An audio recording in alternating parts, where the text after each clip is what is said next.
This video is brought to you by Factor. Go to factormeals.com/Murrell50off and use code Murrell50off for a special offer, and stay tuned after the video for more info. Hello everybody, I'm Dan Murrell here with a different video than I was expecting to bring you today, but some potentially massive news broke last night that I felt like I had to talk about here on the channel. Now, as you know, we don't cover politics specifically here very often, but this was an announcement from President Donald Trump that happened last night that could have potentially massive ramifications on the entertainment industry. So let's jump right into it. Last night, as has become standard, the president posted on his social media platform, Truth Social, quote, "The movie industry in America is dying a very fast death. Other countries are offering all sorts of incentives to draw our filmmakers and studios away from the United States. Hollywood and many other areas within the USA are being devastated. This is a concerted effort by other nations and therefore a national security threat. It is, in addition to everything else, messaging and propaganda. Therefore, I am authorizing the Department of Commerce and the United States Trade Representative to immediately begin the process of instituting a 100% tariff on any and all movies coming into our country that are produced in foreign lands. We want movies made in America again."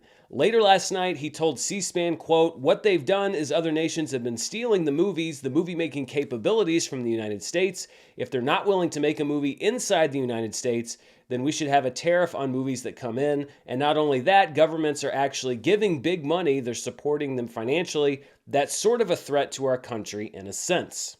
Now, the money part, I understand. The government propaganda stuff, I'm not really as sure about, unless the president is specifically referring to movies that are imported directly from other countries, which we'll talk about in a few minutes. But really, the financial stuff has been flagged by people across the political spectrum for a while now. The idea that more and more major productions are leaving the US in order to get made in other countries because it is cheaper, honestly, for them to do that. Now, normally when a proposal like this is made, it comes with a bit more detail so people can really understand what's going on. But in this era, when policy changes are largely announced on social media, this is kind of becoming the new norm, and Hollywood has already taken notice of the president's words. Variety reported last night, quote, "Studio executives convened emergency calls after Trump issued his declaration, though there's enormous uncertainty about whether the president has the authority to institute these tariffs, as well as how they would work practically.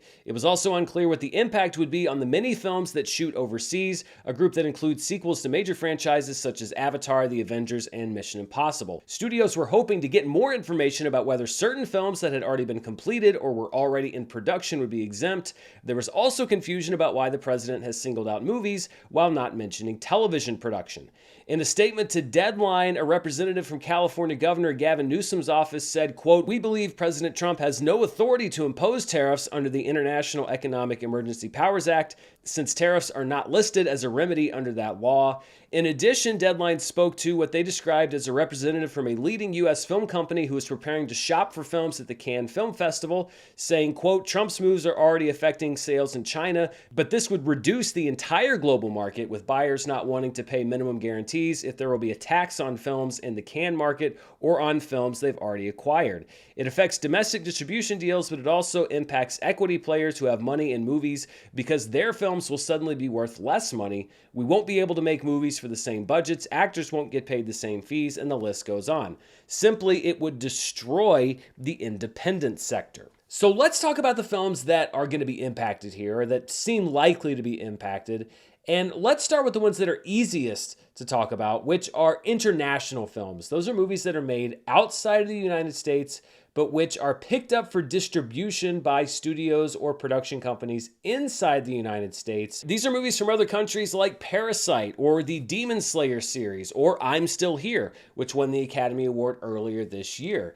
Now, the way that this works is that these movies are made by talent overseas or in different countries, and then a studio in Hollywood will come in and pay a distribution fee that will allow them to show the movies in theaters here in the United States. With a 100% tariff in place, it's almost certain that Hollywood studios or other companies would be less likely to buy a film that they know would be subject to these proposed 100% tariffs, or at the very least, that they would pay less for these films up front, knowing that they were going to incur greater costs, which would really disincentivize a lot of these sales to American distributors. It's also possible that some countries would choose to retaliate, as we've seen China threaten to do, and threaten tariffs on imported American films in their countries, which could lead to lesser distribution for US films internationally, which would lead to lower box office for companies here in the United States. And really, when we're talking about international films specifically,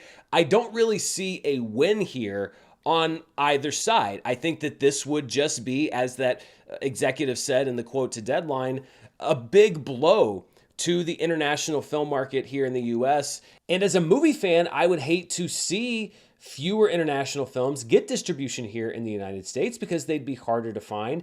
And I think that this would also adversely impact smaller movie theaters, the ones that show independent films and international movies. And really, if we're talking about any sort of competition that international films pose to Hollywood films here domestically, I think that it's kind of a moot point.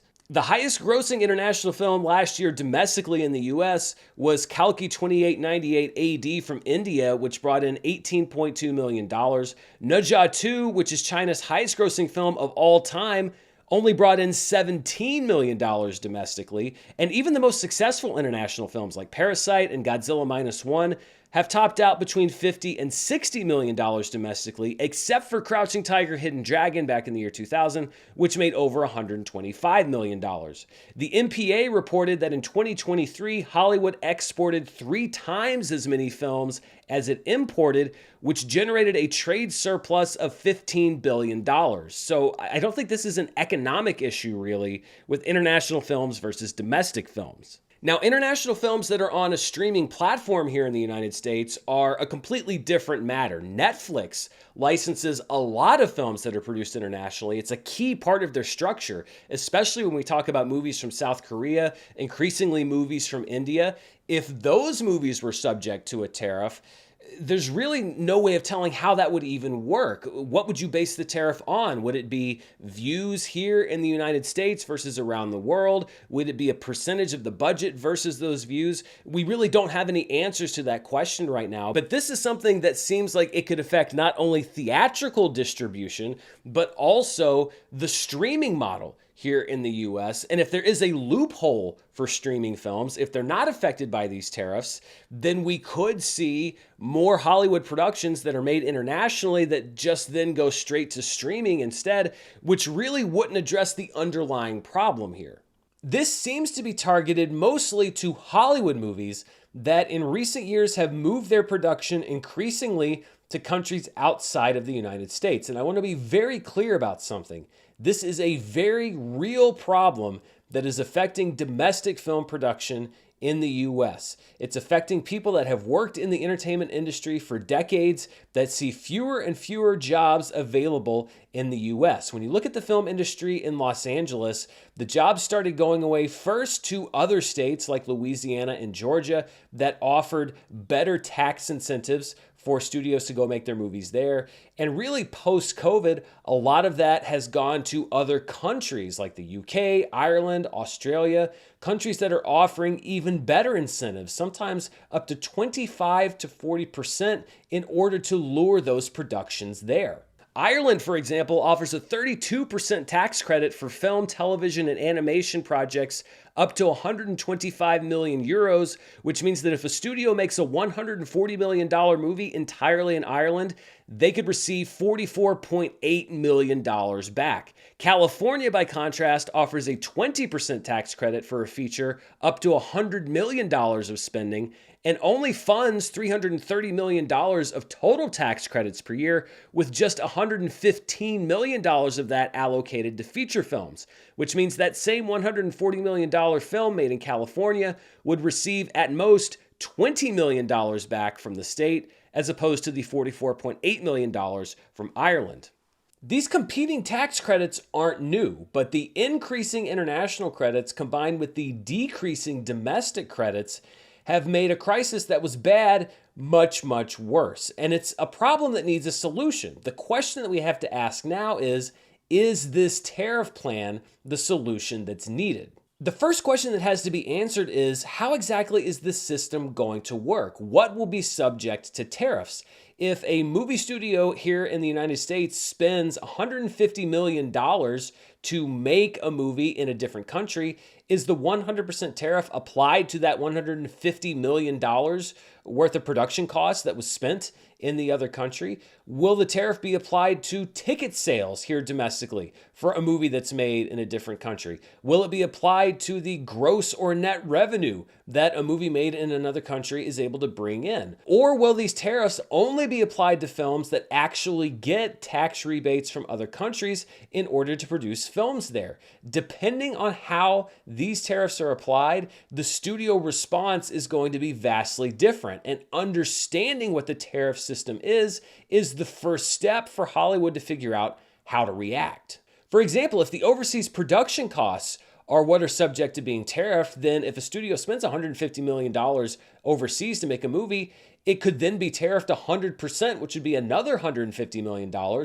in order to get the film shown again here in the United States. And if costs go up dramatically, then that is going to eventually trickle down to the people that are buying tickets, or at the very least to the theater owners. We could see studios going to theaters and saying, hey, listen, our production costs have risen dramatically, and so we now need a bigger percentage of the movie ticket sales than we've been getting. The other question is, what exactly counts as a movie that is produced outside of the United States? For example, if Marvel Studios shoots a movie in Atlanta, Georgia, as they did with Thunderbolts, but has the visual effects done in whole or in part overseas, as almost every movie does now, do they have to pay a partial tariff? And if so, how much? What about a James Bond movie, a franchise that is now wholly owned by an American company, Amazon MGM? Bond films take place almost entirely in countries other than the US, so does shooting on location still count as being produced in a foreign land? If Warner Brothers were to revive the Harry Potter franchise theatrically, would they be required to shoot it in the United States or face a financial penalty? Or would this apply to the streaming show planned for Max? At this point, we just don't know. Putting franchises like that aside, though, the easy solution to this tariff situation for studios would be to bring domestic film production back to the United States. And that is the stated goal of the president. And a simple increase in domestic production would undeniably be beneficial to film industry workers here in the United States. But what we don't have right now is a solution to the underlying problem, which is that it has become very expensive to make movies in the US, especially compared to other places. Now, this has been seen as a failure on many levels, city, county, and state, especially in California, for not being aggressive enough and not making sure that the tax incentives to shoot in California have been high enough to make the state competitive to other markets. There have been proposals to increase tax credits in California in recent months, but some state legislators have argued that the loss in revenue is too big a blow to the state's budget. In March, California announced a record number of films that were set to receive tax credits, though it was noted that most of these were smaller productions, with studios still choosing to shoot their big projects elsewhere. Many other states have reduced or let expire their tax credits in recent years because they found that most of the money was being paid to out-of-state professionals and that they didn't see a big enough return on those tax credits that they were giving to the film industry. Basically, the argument there is that the tax credits just weren't worth it, that the states were giving Hollywood productions millions of dollars in state funds with little or no upside or financial benefits to actual residents in that state. Now, there are some states like Georgia that have argued against that. Georgia offers a 20% tax credit to Hollywood productions, with an additional 10% available if they put that little Made in Georgia stamp on the movie or the TV show. And Georgia claims to have subsidized up to $1 billion in tax credits to productions to bring work to that state. But even the Georgia state legislature recently debated capping the state's subsidy. And while that was ultimately rejected, the point is that even in states with successful tax credits, the argument here is complicated and there is no easy solution. And let's look at the solution that the president outlined in his statement, which is to return production domestically to the US and to decrease foreign involvement or foreign interference. And in order for that to happen, one of these things actually has to be a result of these proposed tariffs. Number one would be states offering better tax rebates. If states want film production to come back, they have to make it worth it. U.S. senators and representatives are going to have to work with state governors and local officials in order to find out a way to make these tax credits feasible. And in California's case specifically, they're going to have to decide between what's more important, the tax credits that bring production back or the impact that it has on the state economy. Another option would be a federal tax incentive. Right now, tax incentives for film production are only offered by state governments. If the United States is serious about returning production here, then they could consider offering through the federal government a subsidy like we've seen in other states. But in my opinion, this has a next to zero chance of happening. I just don't see the current U.S. government funding Hollywood movies to the tune of tens of millions or hundreds of millions of dollars, especially because so much of the headlines that we see right now are about the government cutting spending. And even if studios do receive federal funding through some sort of a tax rebate or a subsidy, I don't know if in this particular political environment, those federal funds would be free of strings regarding the content in those films or the staffing for those movies, the messages on those films. And I don't know if Hollywood executives, or at least most Hollywood executives, would be very happy about signing on to those federal funds with conditions attached.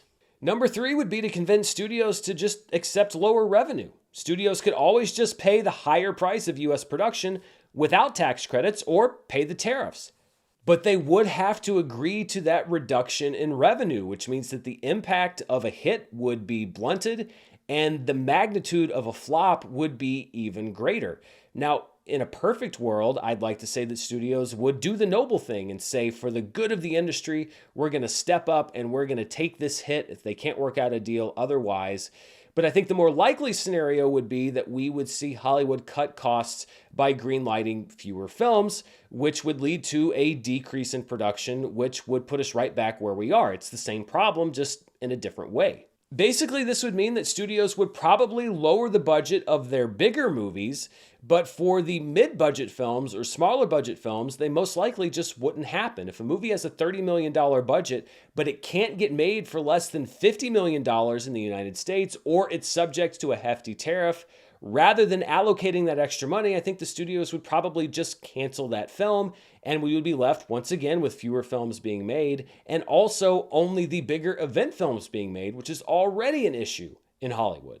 In reality, the most workable solution is a combination of all three of these things. Increase state tax rebates with support from either a federal tax credit or some sort of federal funding, along with studios accepting that costs may still increase in exchange for supporting the domestic film industry. What this boils down to for me is that there is no easy fix to this problem. You cannot just wave a magic tariff wand and have the problem of decreased domestic film production solved overnight. In the best case scenario, what this could do is serve as an incentive for studios and state governments to figure out a workable solution for both of them. It would make going internationally to make your movies a lot more difficult, and it could bring both sides to the table to work out a realistic structure wherein everybody can thrive, domestic production would be increased, more workers here in the United States and in Los Angeles would be put back to work, and the industry overall wouldn't take too big of a hit. It is possible if you can get people to come to the table with the best intentions. And if these tariffs did that, then that would be a good result. It would be a result that is yielded from a imperfect process, but it is possible. But in order to achieve this, it's going to require time, a tariff system that Hollywood can actually understand so they can figure out what the solution should be, people on both the government and the studio side that can come together and understand that there is no perfect solution to this problem and that everybody's going to have to give something up, and mostly some adults in the room. The thing that we don't know right now, among many other things, is whether we will see any of these things actually materialize. And in the short term, what this means for Hollywood is even more chaos in a run that has seen plenty of it already being injected into the system. But what do you think about these proposed tariffs? Do you think it's going to be just more chaos in the Hollywood system, or do you think it might actually get a workable solution to the table? Let me know down in the comments below. And before we go, I want to thank the sponsor for this video, Factor. You know, I think spring might be my favorite season. It's not too cool, not too hot. Everything gets nice and green. It's really the perfect time of year to spend, well, not indoors. And if you want to make the most of your spring, you can save all those hours of meal prep time with Factor. Factor meals arrive fresh and ready to eat in just 2 minutes, and they're perfect for any active lifestyle, with over 45 choices every week to fit your goals, including gourmet meals with options ranging from Calorie Smart, Protein Plus, Keto, and more. And Factor can power your entire day, including amazing breakfasts, lunches on the go, and guilt-free snacks and desserts. It's all of the flavor with none of the fuss. On the menu this week are some of my personal favorites, including 2 filet mignon options and a blackened salmon with just the right amount of spice. It's really just like you'd order in a restaurant. You can get started today at factormeals.com/Murrell50off and use code Murrell50off to get 50% off plus free shipping on your first box. That's code Murrell50off at factormeals.com/Murrell50off for 50% off plus free shipping.